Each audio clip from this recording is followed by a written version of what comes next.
For many people, a timeshare may seem like the perfect option, having a vacation home available only when you really want it and not having the burden of worrying about it the rest of the year.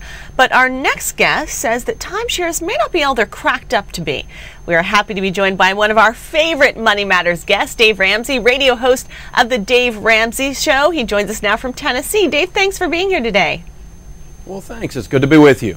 Now, I know so many people who have either had timeshares or do have timeshares, my grandmother being one of them as well, and it seems like they don't always use it. Do you think that timeshares are a good investment or a bad investment? I think they're a crummy investment, and I recommend to my listeners never to buy a timeshare. And the reason is real simple. It's not an investment. An investment gives the idea that you could actually sell it. And you can't give the stupid things away once you own one of them.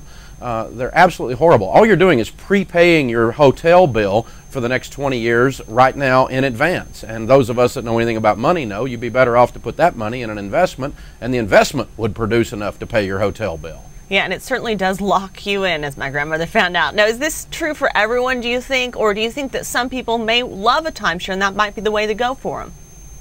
Well, I think they like the use of the condo, and they like having a place that they can go to. This is the family thing. We'd go to this location every summer, and they like that. But families have done that for years simply by renting the lake house or renting the beach condo, and that can continue to be.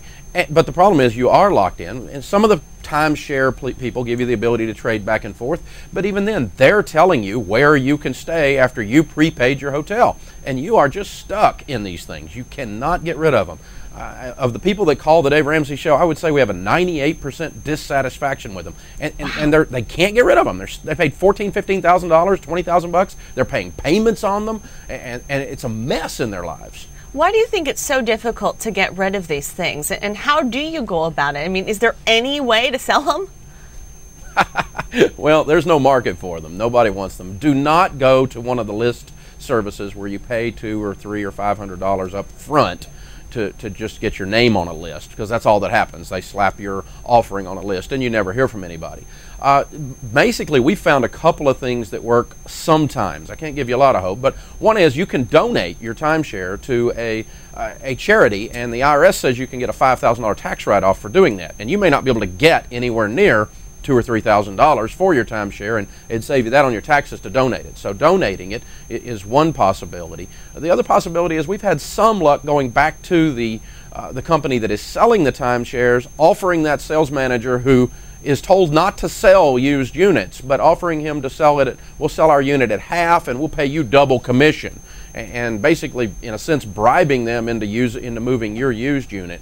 And sometimes you're able to get them to do that. And it sounds like no matter what you do, you kind of are losing money here. It is a total consumption. When you write the check for a timeshare, if you write a check up front or if you borrow the money up front, you have spent that money. It's as if I just wrote a check and bought a hotel, and it's gone. I mean, I bought a hotel room. When I rent a hotel room, I've written a check, and that money's gone.